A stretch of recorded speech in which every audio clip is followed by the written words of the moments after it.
Hi കൂട്ടുകാരെ, പിന്നെ ഞങ്ങളൊന്ന് അങ്കൻവാടി ചുമ്മാ എടുക്കാന്ന് വിചാരിച്ചേ. പിന്നെ അങ്കൻവാടി പോകാൻ ഇഷ്ടമാണോ? ഫോട്ടോ എടുക്കട്ടെ എന്ന് പറഞ്ഞു. അപ്പോൾ അതേ പോകാൻ റെഡി ആയിട്ട് വീട്ടിൽ നിന്ന് ഇറങ്ങിയിട്ടോ. അപ്പം ഇന്ന് വീട്ടിൽ നിന്ന് ഇറങ്ങുമ്പോൾ നല്ല സന്തോഷമാട്ടോ. അപ്പം ഞങ്ങളിതേ പോണ വഴിയാട്ടോ അത്. അപ്പം എന്നോട് ഓരോന്നൊക്കെ പറഞ്ഞിരുന്നപ്പോൾ ഞാൻ ചുമ്മാ വഴിയൊക്കെ എടുത്താട്ടോ ഓടണേക്കതെ. പാല് മേടിക്കാൻ ഓടിപ്പോണതാ. അങ്കൻവാടിയിൽ പാല് മേടിക്കാനായിട്ടേ കൊണ്ടുപോകാൻ ഞങ്ങളെ എടുത്തുകൊണ്ട് പോണത്. അപ്പോൾ ഇതാണ് കേട്ടോ മൂന്നാമത്തെ ഞാൻ കാണിക്കാറുള്ള പശു ഫാം. ഭയങ്കര വെയിലായതുകൊണ്ട് അതപ്പോൾ എടുക്കാൻ പറ്റിയില്ല. അപ്പോൾ ഇതേ പോണ വഴിക്ക് കോഴിച്ചേച്ചിയും കോഴിച്ചേട്ടന്മാരും ഉണ്ട്. അപ്പോൾ ഇത് എന്നെ കണ്ടുകൊണ്ടെല്ലാം ഓടി പോകട്ടതേ. ഞാൻ ഇപ്പം എൻ്റെ 3 പിള്ളേർ അങ്കൻവാടിയിലാട്ടോ പഠിച്ചത്. അപ്പോൾ ഈ 3 പേരെയും കൊണ്ട് പോകുമ്പോഴും ഈ വഴിക്ക് ഈ കോഴിയും ഇതും ഉണ്ട് കേട്ടോ. അപ്പോൾ ഞാൻ ചുമ്മാ എൻ്റെ ഒന്ന് എടുത്തേക്കാന്ന് ഓർത്ത് എടുത്ത കുഞ്ഞിതേ പുറകെ വരുന്നുണ്ട്. ഭയങ്കര സന്തോഷത്തിലാട്ടോ.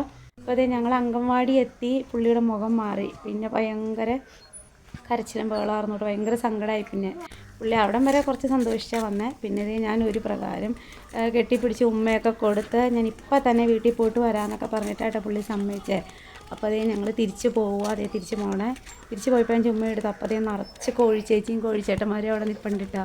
അതേ എനിക്കിത് കാണുമ്പോൾ ഒരു പ്രത്യേക കൗതുകം. കാരണം ഈ 3 പേരെയും കൊണ്ട് ഞാൻ പോകുമ്പോഴും ഇതുപോലെ ഈ കോഴികളല്ല, അവരെപ്പോഴും കോഴി ഉണ്ടാവും ഇവിടെ, പശു ഉള്ളവർക്ക്. അപ്പോൾ അതേ എന്നെ കണ്ടപ്പോൾ എല്ലാം മാറിപ്പോവുക.